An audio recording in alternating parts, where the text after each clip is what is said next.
나모 따사 바가와또 아라하또 삼마 삼부따소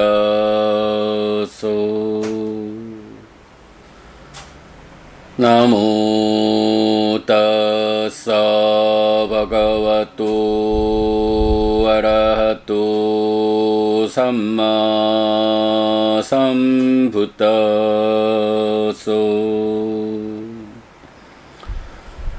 나모 따사 바가와또 아라하또 삼마 삼부따소.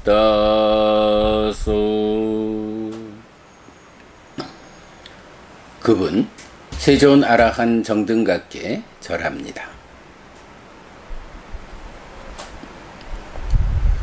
8월 3일 아침 독송 시작합니다. 위타따 다나수땅 상세한 재산경. 사띠마니 빅가웨 다나니 까따마니 샀다 샀다 다낭 실라 다낭 히리 다낭 오따빠 다낭 숫다 다낭 짜가 다낭 빤냐 다낭.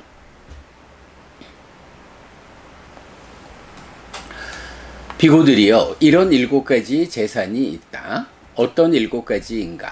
믿음의 재산, 기의 재산, 희리의 재산, 오따빠의 재산, 배움의 재산, 보시의 재산, 지혜의 재산. 비구들이여, 이런 7가지 재산이 있다. 까타만초 빅가웨 샀다 다낭 이다 빅가웨 아리야 사왔고 사또 호띠 사따 하띠 따타가따사 보딩 이띠피소 바가와 아라항 삼마 삼붓도 위짜자라나 삼반노 수가또 로까위두 아누따로 프리사 담마 사라띠 사타 대와 마누사낭 붓도 바가와띠 이당 우짜띠 빅가웨 사따 다낭. 비구들이여, 무엇이 믿음의 재산인가? 여기 비구들이여, 성스러운 제자는 믿음을 가졌다. 이렇게 그분 세존께서는 모든 번뇌 떠나신 분, 스스로 완전한 깨달음을 이루신 분, 밝음과 실천을 갖추신 분, 진리의 길 보이신 분, 세상 일을 모두 훤히 아시는 분, 어리석은 이도 잘 이끄시는 위없는 분, 신과 인간의 스승, 깨달으신 분, 존귀하신 분이시다 라고 열애의 깨달음을 믿는다. 이것이 비구들이여 믿음의 재산이라고 불린다. 까타만초 빅가웨 실라다낭 이다 빅가웨 아리야 사왔고 파나띠 파따 빠띠 위라또 호띠 아딘나 다나 빠띠 위라또 호띠 까메수 미차자라 빠띠 위라또 호띠 무사와다 빠띠 위라또 호띠 수라메라야 마짜 빠마다타나 빠띠 위라또 호띠 이당 우짜띠 빅가웨 실라다낭. 비구들이여, 무엇이 기의 재산인가? 여기 비구들이여, 성스러운 제자는 생명을 해치는 행위를 피하고 주지 않는 것을 가지는 행위를 피하고 음행에 대해 삿된 행위를 피하고 거짓을 말하는 행위를 피하고 술과 발효액 등 취하게 하는 것으로 인한 방일한 머뭅을 피한다. 이것이 비구들이여 기의 재산이라고 불린다. 까타만초 빅가웨 히리 다낭 이다 빅가웨 아리야 사왔고 히리 마호띠 히리 야띠 까야 두짜리 때나 왓찌 두짜리 때나 마노 두짜리 때나 히리 야띠 빠빠까낭 아하쿠살라낭 담마낭 사마빠띠야 이당 우짜띠 빅가웨 히리 다낭. 비구들이여, 무엇이 히리 자책의 두려움의 재산인가? 여기 비구들이여, 성스러운 제자는 희리를 가졌다. 몸의 나쁜 행위와 말의 나쁜 행위와 의의 나쁜 행위에 대한 자책을 두려워하고 악한 불선법들의 성취에 대한 자책을 두려워한다. 이것이 비구들이여 희리의 재산이라고 불린다. 까타만초 비카웨 오따빠 다낭 이다 비카웨 아리아사 받고 오따삐 호띠 오따빠띠 까야 두짜리 때나 왓지 두짜리 때나 마노 두짜리 때나 오따빠띠 빠빠까낭 아쿠살라낭 담마낭 사마빠띠야 이당 우짜띠 비카웨 오따빠 다낭 비구들이여 무엇이 오따빠 타책의 두려움의 재산인가? 여기 비구들이여 성스러운 제자는 오따빠를 가졌다. 몸의 나쁜 행위와 말의 나쁜 행위와 의의 나쁜 행위에 대한 타책을 두려워하고 악한 불선법들의 성취에 대한 타책을 두려워한다. 이것이 비구들이여 오따빠의 재산이라고 불린다. 까타만초 비카웨 숫다 다낭 이다 비카웨 아리야 사왔고 바후숫도 호띠 숫다 다로 숫다 산니 짜요 예때 담마 아디 깔리아나 맞제 깔리아나 파리요사나 깔리아나 사탕 사변자낭 깨왈라 파리뿐낭 파리숫땅 브라흐마짜리양 아비와단띠 따타루파사 담마 바후숫다 혼띠 다따 와짜사 파리찌따 마누사 누페키따 디티야 수빠띠 위따 이당 우짜띠 비카웨 숫다 다낭 비구들이여 무엇이 배움의 재산인가? 여기 비구들이여 성스러운 제자는 많이 배우고 배운 것을 명심하고 배운 것을 쌓는다. 처음도 좋고 중간에도 좋고 끝도 좋은 의미를 갖추고 표현을 갖춘 법들과 온전하게 완전하고 청정한 범행을 선언하는 가르침을 많이 배우고 만족하고 말에 의해 익숙해지고 의로서 이어보고 견해로서 잘 꿰뚫는다. 이것이 비구들이여 배움의 재산이라고 불린다. 까타만초 비카웨 짜가 다낭 이다 비카웨 아리야 사왔고 위갔다 말라 마체레나 제따사 아가랑 아짜 와사띠 묻다 짜고 빠야따 빠니 옷삭 가라또 야짜 요고 다나 상위바 가라또 이당 우짜띠 비카웨 짜가 다낭 비구들이여 무엇이 보시의 재산인가? 여기 비구들이여 성스러운 제자는 인색의 때에서 벗어난 심으로 자유롭게 보시하고 손은 깨끗하고 주기를 좋아하고 다른 사람의 요구에 응할 준비가 되어 있고 베품과 나눔을 좋아하며 제가에 산다. 이것이 비구들이여 보시의 재산이라고 불린다. 까타만초 비카웨 빤냐 다낭 이다 비카웨 아리야 사왔고 빤냐 와호띠 우다야타 가미니야 빤냐야 사마나 갓도 아리야야 니페디카야 삼마 두카카야 가미니야 이당 우짜띠 비카웨 빤냐 다낭 이마니코 비카웨 삿다 다나니띠 비구들이여 무엇이 지혜의 재산인가? 여기 비구들이여 성스러운 제자는 지혜를 가졌다. 자라남 줄어듦으로 이끌고 성스러운 꿰뚫음에 의해 바르게 괴로움의 부서짐으로 이끄는 지혜를 갖추었다. 이것이 비구들이여 지혜의 재산이라고 불린다. 비구들이여 이런 7가지 재산이 있다. 사따 다낭 실라 다낭 히리 오따삐양 다낭 숫다 다난쩌 짜고 쩌 빤냐 외 사따망 다낭 믿음의 재산, 계의 재산, 희리와 오따빠의 재산, 배움과 보시의 재산, 7번째로 지혜의 재산.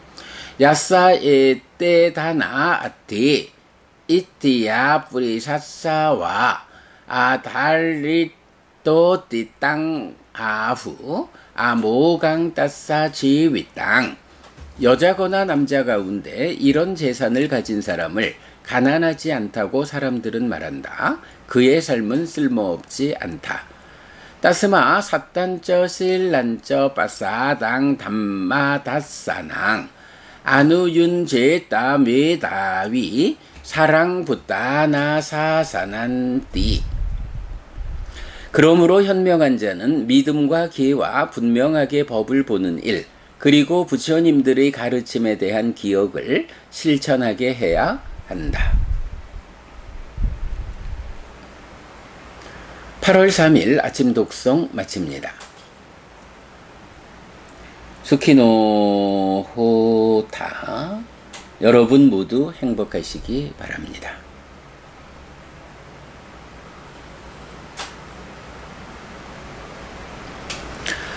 네, 안녕하세요 여러분. 8월 3일 목요일 아침입니다.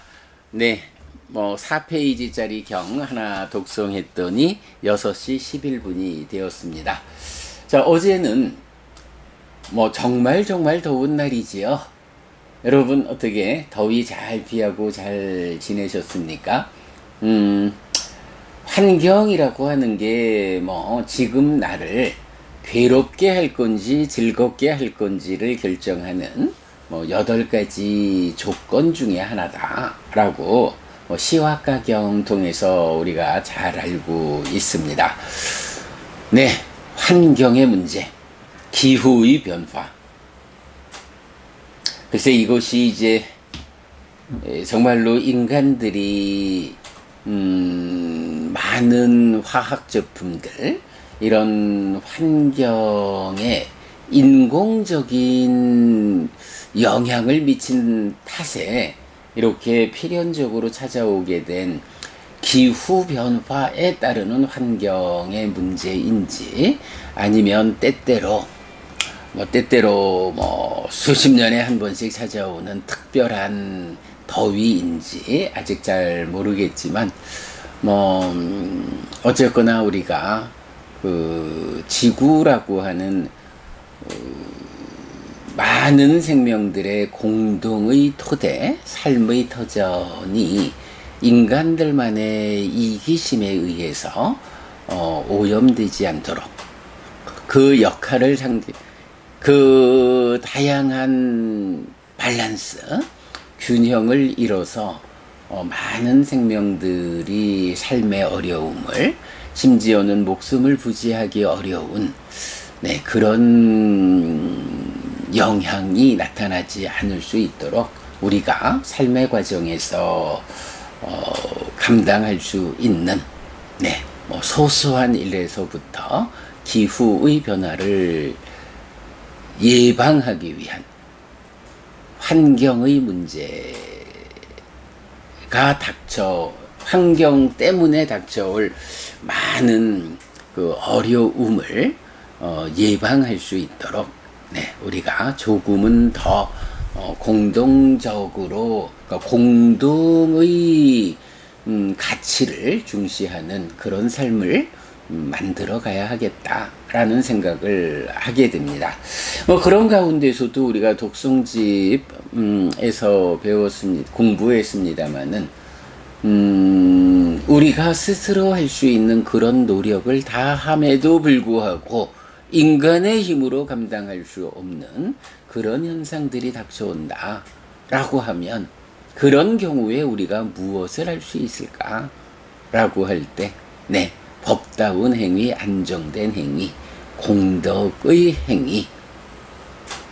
행위를 실천하는 거 말고 달리 무슨 방법이 있을까 라고 특히 사내비유경 이렇게 잘 알려주고 있죠. 불교 신자 되었다라고 하는 것이 바로 경을 통해서 이렇게 우리 삶에 대해서 어떻게 대응하는 것이 현명한 삶인가 하는 것을 부처님에게서 배워서, 그렇게 배운 대로 알고 아는 대로 실천하는 것, 이것이 불교 신자의 삶이다 라는 것을 되돌아봅니다.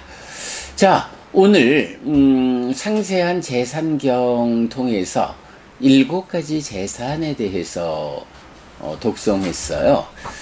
제가 이 독송집을 편집하면서 7가지로 구성된 법들을 상세한 힘경 7가지 힘, 상세한 재산경 7가지 재산, 그리고 7가지 정법에 대해서는 그렇게 정의되지 않아서 믿음이 없는 사람 경을 통해서 7가지 정법을 소개하고 있는데, 좀 아쉬운 부분이 뭐냐 하면 제가 이렇게 편집된 독성집에 대해서 제 자신이 좀 더 잘 볼 수 있는 눈이 있었다면 상세한 힘경 앞에 상세한 재산경을 먼저 편집을 했겠다 하는 생각이 드는 거예요. 자, 왜 그러냐 하면 물론 이제 어제 상세한 힘경 같은 경우는 5가지 힘 2가지를 합해서 하나의 7가지 힘으로 이렇게 나타내고 있는데, 사실은 이 독성집은 그런 수행의 관점에 더 주목하기보다는 특히 제가 신자의 삶에 초점을 맞추어 가지고 그 신행의 틀을 갖추는데 더 주목하고 있단 말이죠. 그래서 보면 이 책이 가지는, 그러니까 이 책의 제5장 신행, 향상하는 삶에 속한 경들이 가지는 특징으로 보자면 법들의 전개 이래 볼 수 있죠. 뭐니 해도 삶이 질서로워야 한다라고 하는 계하고, 그런가 하면 삶을 사실에 부합한 대로 볼 수 있어야 한다. 사실에 부합함, 이런 관점으로 삶을 이해할 수 있는 거, 요게 이제 지혜 이렇게 말하겠죠. 그래서 계와 지혜라고 하는 2가지 법이 가장 먼저 제시가 되고, 그런가 하면 이제 여기서 누가 제정한 계, 삶의 질서고 누가 설명하는 삶에 대한 바른 시각이냐 라고 할 때 스승을 선택해야 하는 필요성. 네, 그래서 어떤 스승을 선택했을까 하는 것이 바로 그 스승에 대한, 그 스승의 가르침에 대한 믿음이라고 정의되는 거죠. 그래서 계와 지혜라고 하는 2가지 법은 믿음을 더해서 믿음, 계, 지혜라고 하는 3가지 법으로 확장된다. 그래서 가춤경에서는 바로 이 3가지 믿음과 계와 지혜를 갖춰야 한다, 이렇게 말씀하죠. 자, 그런가 하면 이제 거기에 보시라고 하는 구체적인 공덕행을 하나 더하면 이제 제가 신자의 신행에 정말 중심이 된다라고 말할 수 있는 믿음, 계, 배움, 아니죠. 믿음, 계, 보시, 지혜라고 하는 4가지 법으로 갖추어져 가지고, 우리가 독성집에서도 배운 사람의 행위경을 통해서 원하고 좋아하고 마음에 들지만 세상에서 얻기 어려운 것들을 어떤 방법으로 얻을 수 있는가 라고 할 때 부처님 바로 이 믿음, 계, 보시, 지혜의 4가지 법을 말씀하시죠. 그러면서 우리 삶의 다양한 측면에 대해서 어떻게 원하는 것을 얻을 수 있습니까? 라고 할 때 디가자누경 같으면 다복하고 풍요로운 삶을 살고도 하늘에 태어나는 방법, 지금 여기에서의 방법과 지금 여기의 행복을, 이익과 행복을 위한 방법, 그리고 미래의 이익과 행복을 위한 방법을 알려주십시오 라고 할 때 부처님 그 미래의 이익과 행복을 위한 법으로 이 4가지를 제시하고 있다. 그런가 하면 이제 효라고 하는 개념, 우리가 어차피 산다는 곳이 내가 세상을 만나는 이야기다 라고 할 때 내가 만나는 세상 가운데 가장 가까운 나에게 최근접의 관계를 구성하는 것이 바로 부모 자식 관계고 가족이고 이래 되겠죠.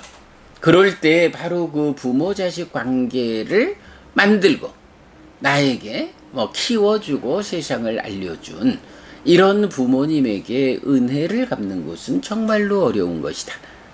그럴 때 바로 이 믿음, 계획, 보시, 지혜라는 이 네 가지 법을 갖추지 못한 부모님에게 이 네 가지 법을 갖추도록 부추겨 드리는 것. 이것이 야말로 효도다.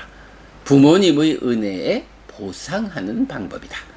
라고 해서 효에 대한 이야기도 살펴보았고요. 그런가 하면 부부가 정말로 사랑해서 이렇게 사랑하면서 한평생 살다가 다음 생에 또다시 부부로 만나서 이런 삶을 이어가고 싶다 라고 하는 부부관계의 이상향을 말할 때 이 네 가지 법을 동등하게 갖추라. 부부가 함께 동등한 믿음, 동등한 계, 동등한 보시, 동등한 지혜를 갖출 것. 그것이 두 사람이 죽을 때까지도 행복하고 다음 생에 또다시 부부로 만나서 이렇게 사랑하면서 행복하게 살아가는 방법이다. 네, 이렇게 이제 요 독성집에서는 이 네 가지 법의 용례를 대표하는 이런 네 가지 경을 소개하고 있고요. 그런가 하면 이어서 배움이 더해지죠. 믿음, 계, 배움, 보시, 지혜. 이 다섯 가지 법은 원하는 세상에 태어나는 방법, 죽은 뒤 하늘에 태어나는 방법으로 대표되어 나타나죠. 그래서 우리가 앞에 살펴보았습니다마는 마하나마가 사카사람 마하나마가 지금 이렇게 혼잡한 가운데 삿띠를 잊고 죽으면 나는 어디에 태어날까? 라고 할 때 부처님, 그대가 바로 이 믿음과 계와 배움과 보시와 지혜라는 이 다섯 가지 법을 확고히 했기 때문에 두려워하지 마라. 그대의 죽음은 좋을 것이다. 높은 곳, 특별한 곳으로 그대의 마음이 올라갈 것이다. 죽는다 해도 죽음 다음에 이어지는 다음 생이 더 좋은 곳이니 죽음을 두려워하지 말라. 다만 그대가 살아있는 동안 내가 이런 다섯 가지 법을 잘 갖추어 냈는가, 그 부분에 주목해야 한다.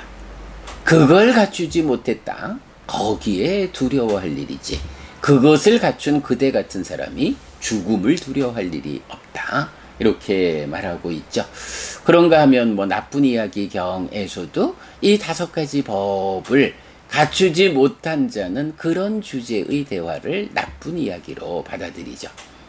그러나 이 다섯 가지 법을 갖춘 사람, 그런 주제의 대화를 좋은 이야기로 받아들인다 라고 하는 거, 이렇게 둘부터 다섯 가지로 전개되는 교리의 틀을 보고 있는데, 자, 오늘 독송한 상세한 제사는 7가지 제산을 정의하고 있어요.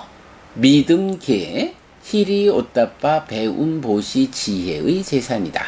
그런데 요 7가지를 보면 어때요? 지금 설명드린 이런 전개된 법들에서 믿음, 계, 배움, 보시, 지혜라는 5가지 법을 담고 있죠.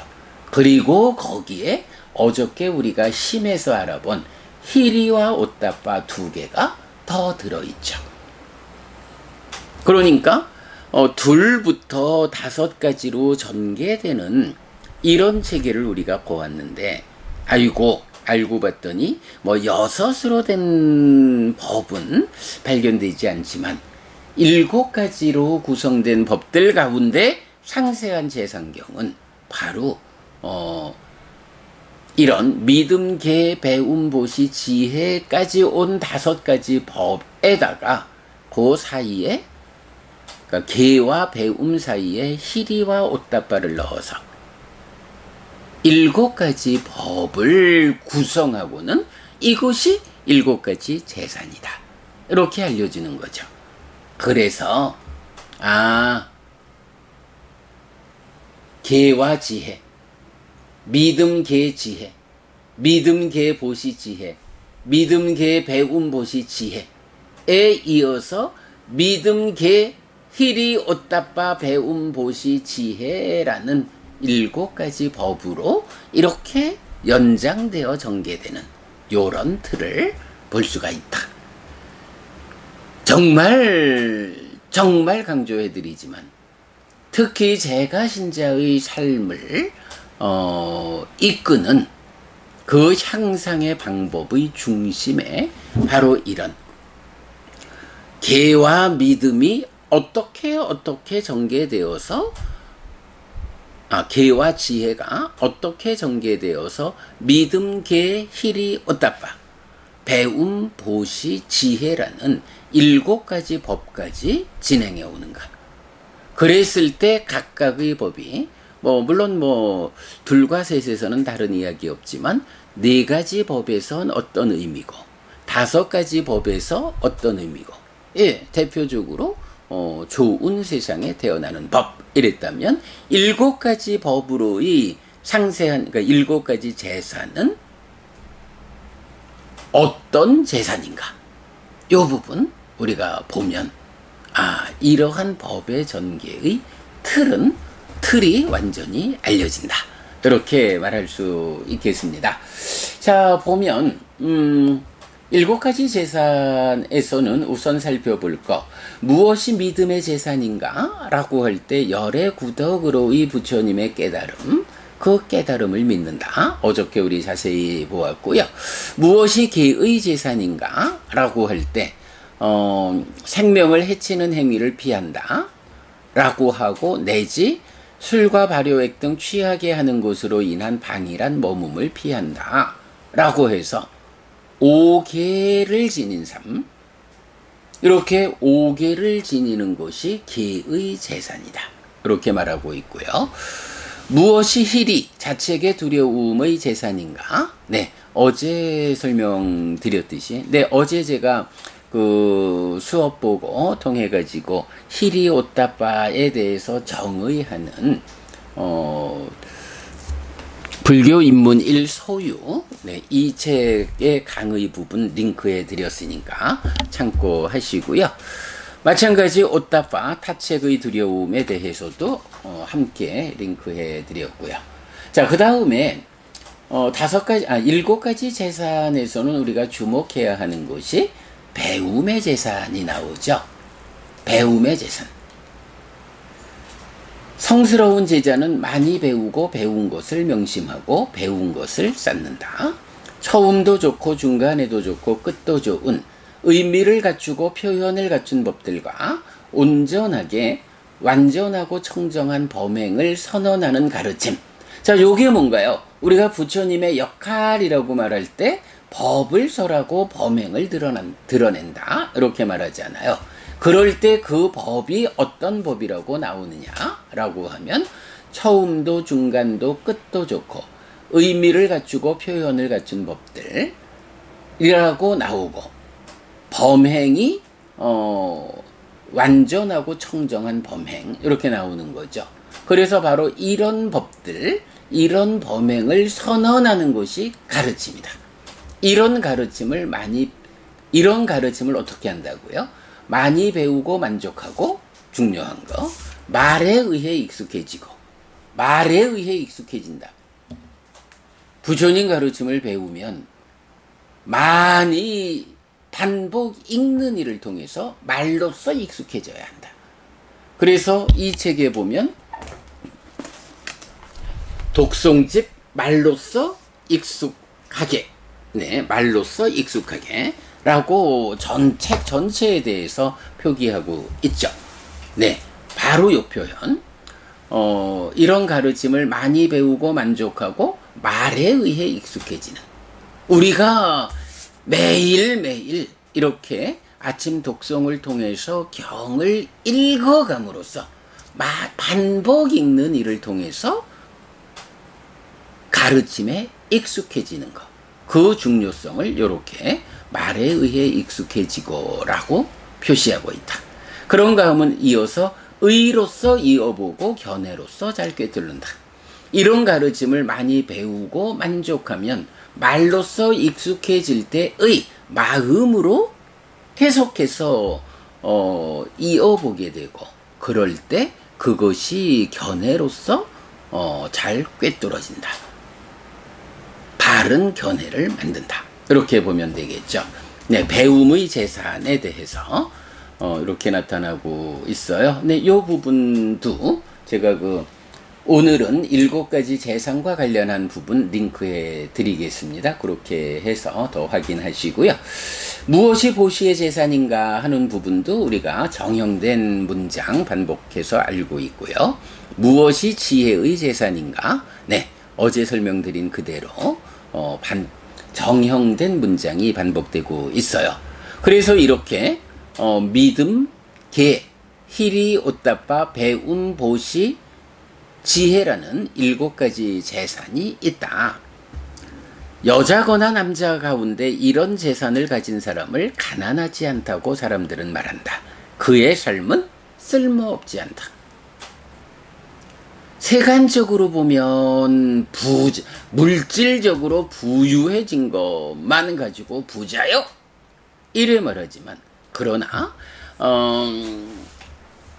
남자가 됐든 여자가 됐든 이런 7가지 재산을 가진 사람은 그를 가난하다고 사람들은 말하지 않는다. 그의 삶은 쓸모없지 않다. 그는 사실은 부유하고 쓸모있는 삶을 살고 있는 것이다. 라고 7가지 재산을 가진 사람에 대한 이런 표현을 하고 있죠. 그러므로 현명한 자는 믿음과 계와 분명하게 법을 보는 일, 그리고 부처님들의 가르침에 대한 기억을 실천하게 해야 한다. 가르쳐야 한다. 라고 현명한 사람들이라면 이렇게 부처님을 가르쳐라. 이렇게 이제 말하면서 경은 마무리가 되죠. 자, 여기 이제 보면 경 시작하면서 제가 하나 정리해 놓은 것이 7가지 재산이 있고, 후계자와 함께 하지 않음, 즉 죽을 때 가져가는 재산이라고 해서 앙구타라 니카야 7의 모음의 7번 욱가경을 소개하고 있어요. 후계자와 함께 하지 않음, 즉 죽을 때 가져가는 재산, 이렇게 표현했거든요. 자, 방금 개송해서 봤지만 이렇게 7가지 재산을 가진 사람은 가난하다고 말하지 않아. 그의 삶은 쓸모있는 삶이야. 이렇게 이제 말하는데, 자, 요런 경우 볼 수 있어요.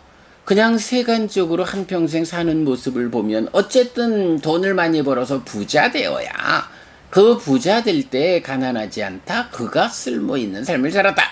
이렇게 세간적 시각으로 말할 수 있지만, 그러나 과연 그럴까? 아무리 많이 돈을 벌었다 해도 죽을 때 동전 한 잎이라도 가지고 가느냐? 어떻게 되죠? 다 국가에 바치거나 아니면 자식에게 물려주고 가는데, 이 자식에게 물려준다? 자식이 없으면 누가 그 유산을 상속받을까?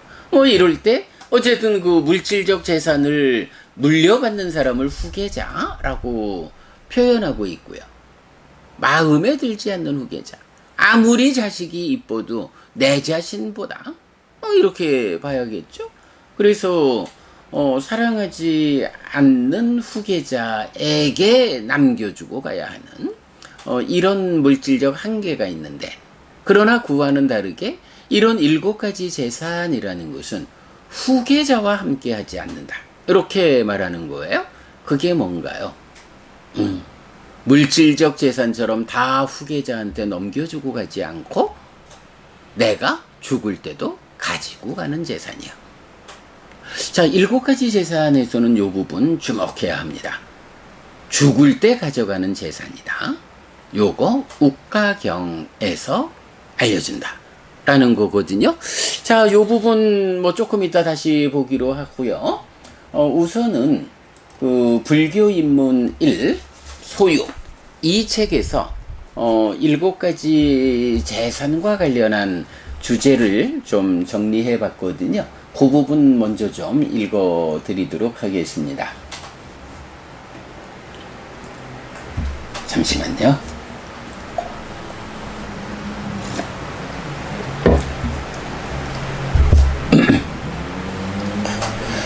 일곱 가지 성스러운 재산 사따 아리야 다나니 디가니까야 33번 합송경이 말하는 7가지 성스러운 재산, 즉 믿음의 재산, 기의 재산, 희리의 재산, 옷다빠의 재산, 배움의 재산, 보시의 재산, 지혜의 재산은 디가니까야 34번 13경에 의하면 많이 행해야 하는 7가지 법입니다. 이외에 7가지 재산을 말하는 경은 6개가 있습니다. 간략한 재산경과 우리 오늘 독송한 상세한 재산경은 7가지 재산을 소개하고 설명합니다. 그리고 욱가경은 금, 은 등 세간의 재산은 불과 함께하고 물과 함께하고 왕과 함께하고 도적과 함께하고 사랑스럽지 않은 후계자와 함께하는 평범한 것인데 비해 이런 평범함을 넘어선 것으로의 7가지 재산을 설명합니다. 그리고 이 3개의 경은 모두 개성을 가지고 있는데 앞의 2개는 동일하고 욱가경은 이런 재산을 가진 사람의 묘사에서 약간의 차이를 보여줍니다. 자, 이 부분 개성에서 어떤 차이냐 하면 욱가경에서는 개성이 믿음의 재산 내지 7번째로 지혜의 재산은 똑같아요. 그리고 2번째 여자거나 남자 가운데 이런 재산을 가진 사람은 해서 상세한 재산경에서는 그런 사람을 가난하지 않다 하고 그의 삶은 쓸모없지 않다 이렇게 나타나는데 욱가경에서는 요 부분이 달라요. 여자거나 남자 가운데 이런 재산을 가진 사람은 신과 인간의 세상에서 아무도 꺾을 수 없는 큰 재산을 가진 자이다. 자, 이런 7가지 재산을 가진 사람은 가난하지 않다. 그의 삶은 쓸모 있는 삶이다. 요런 한 가지 측면을 상세한 재산경이 말해주고 있는데 욱가경에서는 이렇게 재산을 7가지 재산을 가진 사람은 신도 인간도 세상에서 아무도 이런 재산을 가진 사람을 꺾을 수 없는 커다란 재산이다. 왜? 우리가 사랑하는 자경 또는 자기보호경 뭐 이런 쪽에서도 좀 살펴보았지만 특히 자기보호경에서는 어때요? 안과 밖의 문제를 말했죠. 몸과 말과 마음으로 좋은 업을 짓는 것은 안으로 나를 보호하는 것이다.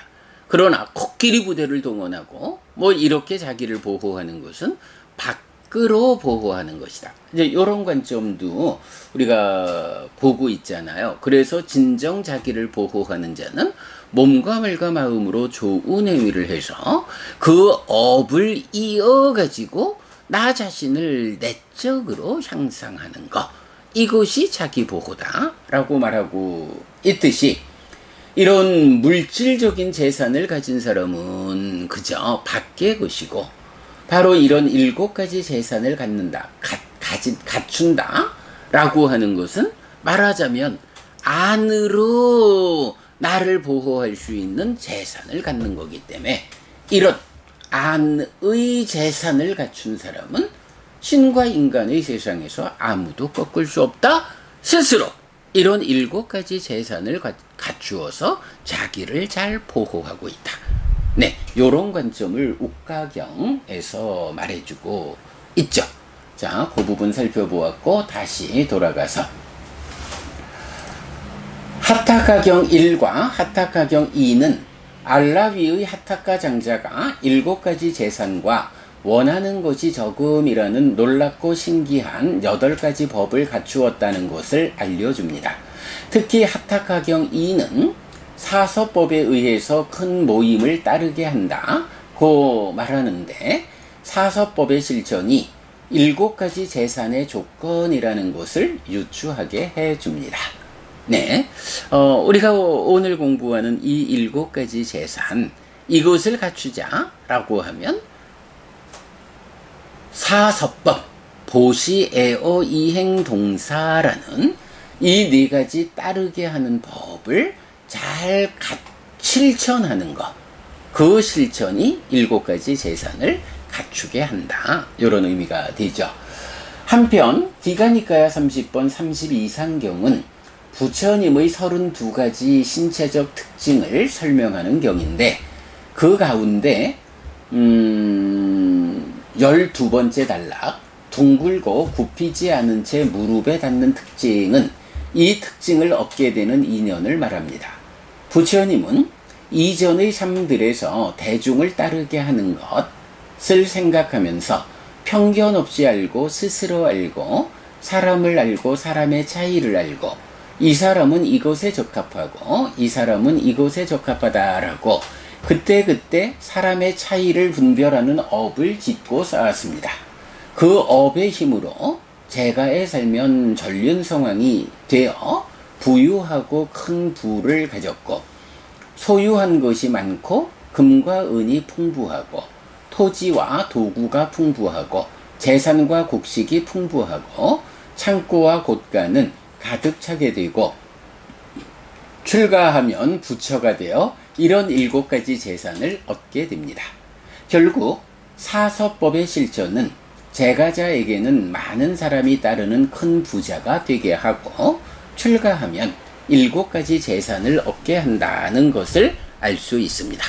네, 우리가 내적 성숙과 관계의 성숙을 말하면서 관계의 성숙을 위한 교리가 사무량심 사서법이다.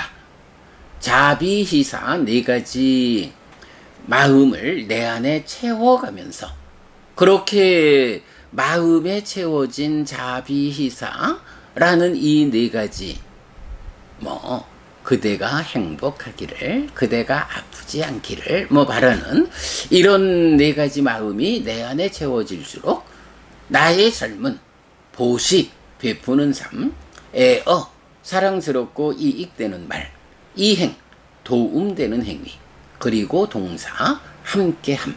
네, 이런 4가지 사서법, 따르게 하는 법으로 드러나서 세상의 많은 사람들을 정당한 방법, 부작용이 없는 방법으로 내 편을 만든다.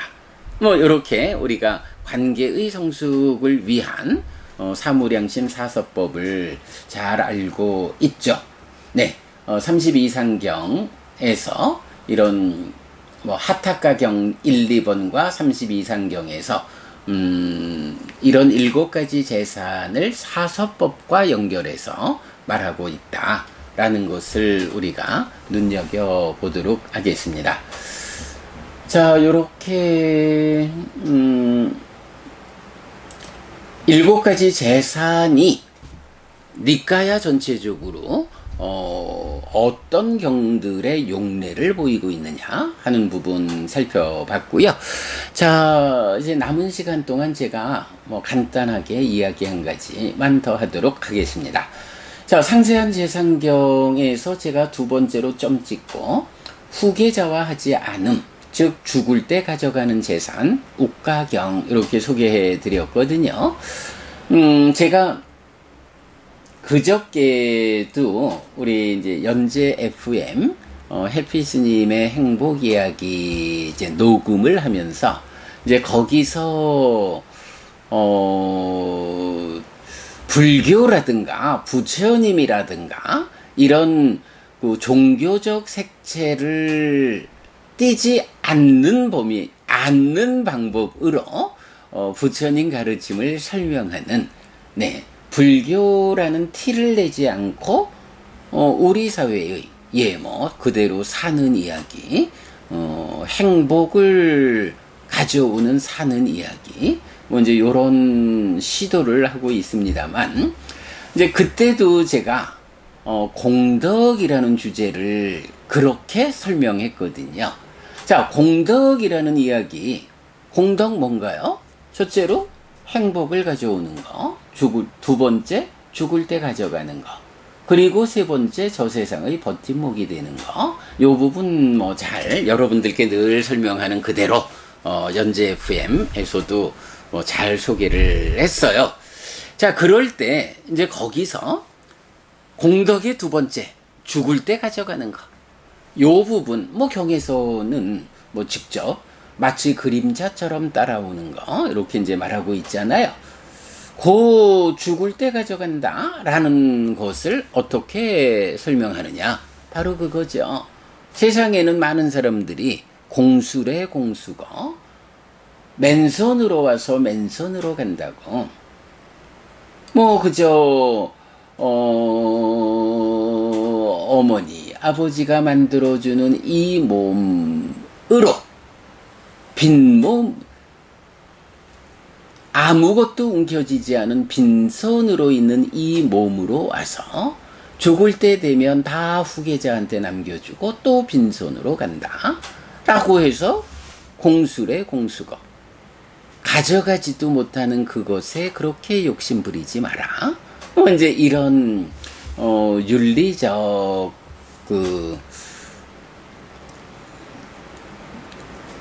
윤리적 가르침이 있죠. 공수래 공수거. 그런데 이제 여기서 사실은 우리가 삶에 대한 관점을 어떻게 가지느냐 하는 점에서 눈여겨봐야 하는데, 정말로 공수래 공수거가 맞는 것일까?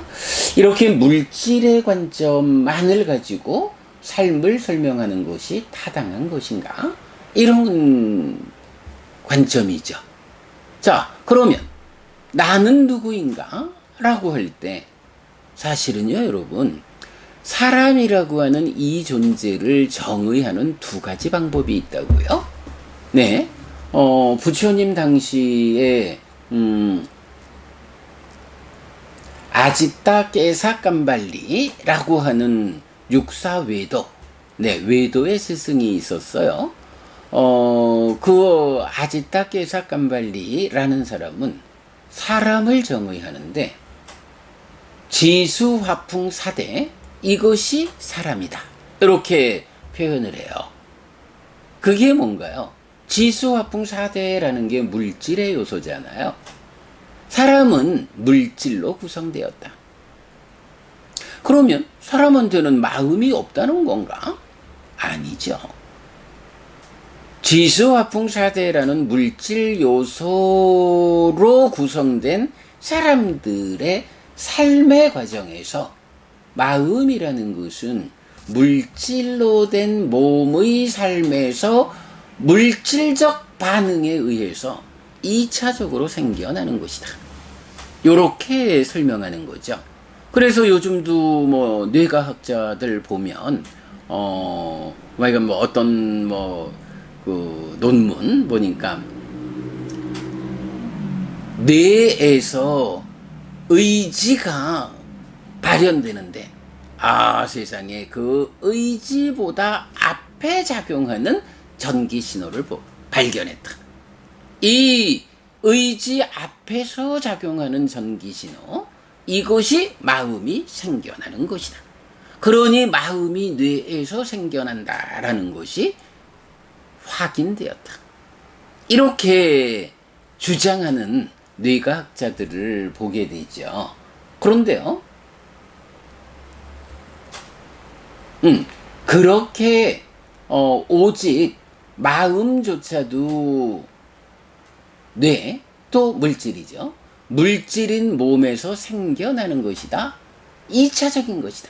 요렇게 보는 관점이 아지따 깨사깜발리가 말하는 지수화풍 4대가 사람이다 라는 관점이거든요. 이런 관점을 대표적으로 뭐라고 부르나요? 유물론, 이렇게 말하는 거죠. 유물론. 오직 물질이 있을 뿐이야. 마음이라는 거, 그 물질로 된 몸에 의한 삶의 과정에서 2차적으로 생겨난 거야. 그러면 이런 경우는 또 당연히 어디로 연결되나요? 예, 마음이라는 것이 몸에서 생겨나는 거니까 한평생 살아가는 동안에는 몸에서 생겨나는 것인 마음이 지 주제를 모르고 주인인 채 몸을 끌고 살아가지만 몸이 무너져 죽었다라고 할 때는 생겨나는 토대인 몸이 소멸하면 마음도 소멸하고 만다. 그래서 죽음 이후에 다음 생이 이어진다라는 윤회라는 것을 부정하게 되죠. 유물론이라고 하는 것은 뭐 당연히 그 주장 안에 단멸론을 가지고 있다. 보면 이제 뭐 세계적으로도 또 요즘 이제 한국에서도 이 뇌과학자들이 뇌과학자야 뭐 당연히 뇌를 중심으로 삶을 해석하니까 그래서 많은 이제 뇌과학적 성과를 내고 많은 자리에서 강의를 하죠. 때때로 불교 모임에서 어떤 일을 하면서 뭐 세미나를 하든 그 자리에 이런 뇌과학자를 불러가지고 강의를 들으면 저는 깜짝 놀랐어요. 뭐 박아무개 박사라고 하는 분이 불교계에서 주최한 세미나 자리에 와서 뇌과학을 강의하는데 그 안에 수백 명 모인 불교 신자들이 얼마나 환호하는지 열광하는지 참 좀 깜짝 놀랐어요. 얼마나 불교 신자들이 공부를 안 하면 이런 뇌과학자 단멸론자들이 그 뇌가 어떻게 생겼고 어떤 작용으로 이렇게 삶을 살아가느냐라고 설명하는데 그것이 부처님 가르침인 양 환호하는데 참으로 불교 신자들이 공부하지 않았다는 것을 드러내는 현장이구나. 뭐 이렇게 저는 생각을 하고 좀 불편했죠. 구분을 못해요. 근데 어쨌든 아지타케사칸발리로부터 출발하는 이 유물론이 오직 지수화풍 물질 요소로서 사람을 정의하는 이제 이런 측면. 그래서 현재까지도 마르크스 엥겔스에 의한 그 유물론에 의한 그 유물론을 토대로 하는 정치 형태가 지구의 절반을 차지하고 있는 거 아니겠어요?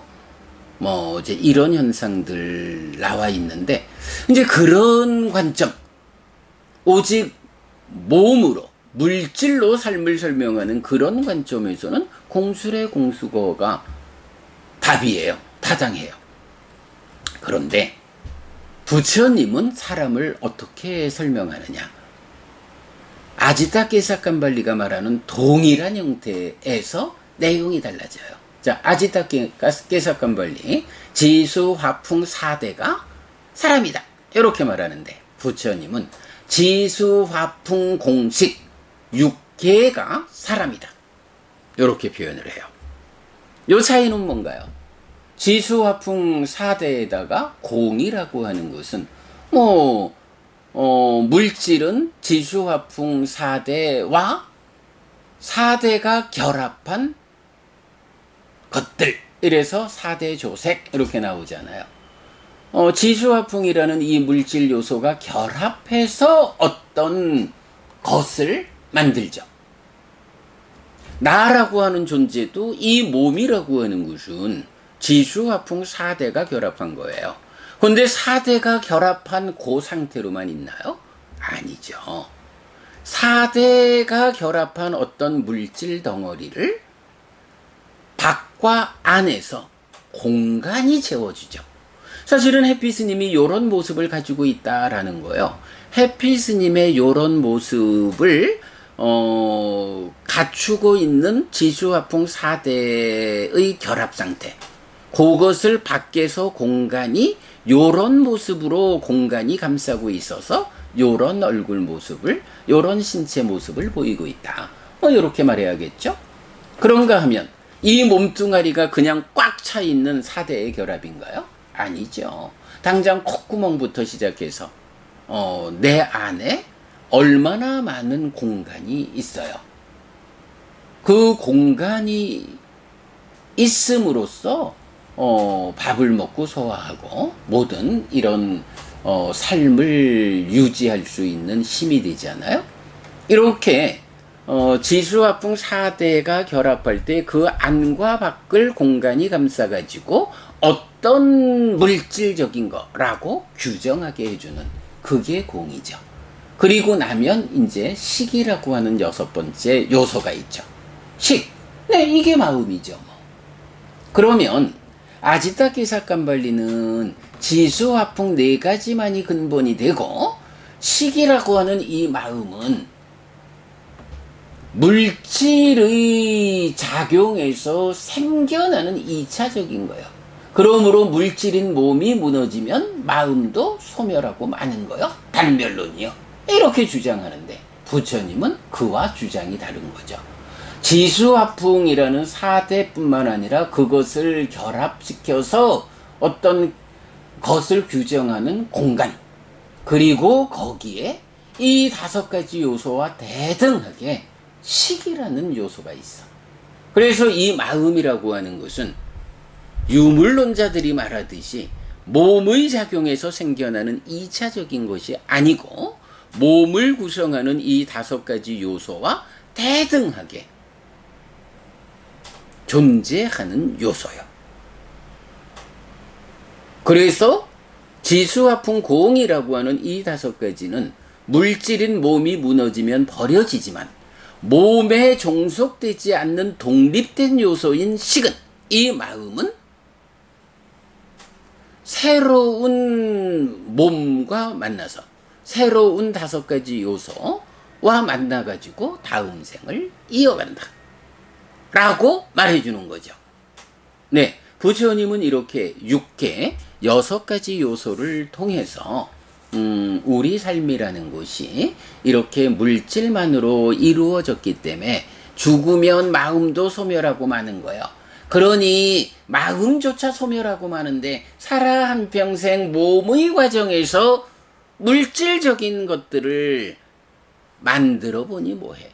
그야말로 부모님이 만들어주는 몸에 의해서 내가 생겨나면 그렇게 생겨난 몸의 작용에서 마음은 2차적으로 생겨났다가 한평생 살아가는 동안 몸과 마음이 함께해서 살아가지만 그러다가 어느 순간 죽으면 몸이 기능을 상실함으로써 마음도 토대를 잃어서 소멸하고 만다. 이렇게 말하는 유물론자의 입장에서는 그야말로 맨손으로 왔다 맨손으로 간다. 공수래 공수거. 이렇게 말할 수 있는 거예요. 이건 타당하다 할 수 있어요. 다만 삶 자체를 물질로 보는 유물론자라고 하는 이 관점이 잘못됐기 때문에 타당성을 상실하는 거죠. 그러나 이제 부처님 말씀하시는 지수화풍 공식 6개가 사람이다. 그래서 물질, 몸에 종속되지 않는 이 마음, 의로의 장대한 삶의 과정. 여기에서는 물질적인 거는 다 버리고 간다 해도 물질 아닌 영역에서 삶의 과정에서 재산을 만들고 그 재산을 가지고 가게 된다. 바로 그 부분을 욱가경에서는 이 7가지 재산은 후계자와 함께하지 않는다. 죽을 때 가져가는 재산이다. 이렇게 표현하고 있는 거죠. 자, 그래서 제가 하여간 그저께도 그 연재 FM 해피스님의 행복 이야기 거기에서도 공덕과 관련한 이야기를 하면서 바로 지금 이런 이야기, 뭐 물론 그 자리에서 여러분에게처럼 지수화풍 4대가 어떻고 뭐 아지따 깨사깜발리가 어떻고 이런 이야기까지는 할 수 없지만 뭐 여러분처럼 특별하지 않죠. 그러나 분명한 거 하나, 우리의 삶이, 여러분, 나는 누구냐? 몸과 마음이다. 조금 더 확대하면 무엇이냐? 색수상행식 오온에 대한 집착, 오치온이다. 조금 더 활성 상태로 말하면 식과 명색의 서로 조건됨에 의한 나의 활성 존재. 이렇게 나오잖아요. 이런 나는 누구인가에 대한 바른 시각을 가지고 보면 몸만 가지고 나라 할 수 없어. 몸 아닌 것으로의 마음이 있고 수상행식이라고 하는 이런 물질 아닌 존재 요소로 내가 구성되고, 그리고 식과 명이라고 하는 이런 물질 아닌 존재 요소로서 내가 구성된다. 그리고 몸보다 훨씬 더 주체성을 가지고 나를 대표한다. 그런데 공술의 공수거라고 말하면 오직 그 나에 대한 대표성에서 마음보다 좀 떨어진다고 봐야 하는, 물론 나를 구성하는 절반이니까 비중을 낮게 보면 안 되지만, 그래도 어쨌든 마음이 더 나인 채 살아가잖아요. 그런 점에서 보면 이렇게 공술의 공수거 해서 몸의 관점, 물질의 관점만을 가지고 삶을 이끌어서는 안 된다. 물질 아닌 것으로서 삶을 이어가면서 그야말로 죽을 때도 가져가는 이런 재산, 7가지 재산, 우리가 놓치지 않고 잘 보아야 한다. 그래서 어떻게 내가 이런 7가지 재산을 갖추어서, 개성에서 말하듯이 가난하지 않은 삶, 쓸모없지 않은 삶, 신과 인간의 세상에서 아무도 꺾을 수 없는 그런 큰 재산을 내가 만들어서 가지고 가야겠다. 결코 공술의 공수거, 빈손으로 왔다가 빈손으로 가는 삶이 아니다. 이런 7가지 재산을, 또 달리 말하면 공덕이라는 이런 요소들을 가지고 갈 것이다. 나의 삶은 그러할 것이다. 라고 우리가 오늘 공부한 상세한 재산경의 연장선에서 그렇게 삶을 보는 관점을 확보해야겠다. 이렇게 오늘 공부의 주제를 설명드렸습니다. 네, 여러분, 오늘도 부처님의 언어로 부처님의 가르침을 독송하면서 하루를 잘 시작했습니다. 잘 시작한 오늘 하루 여러분 내내 편안하시고 이익과 행복을 쌓는 시간 되시기 바랍니다. 함께 해주셔서 고맙습니다. 여러분, 행복하십시오.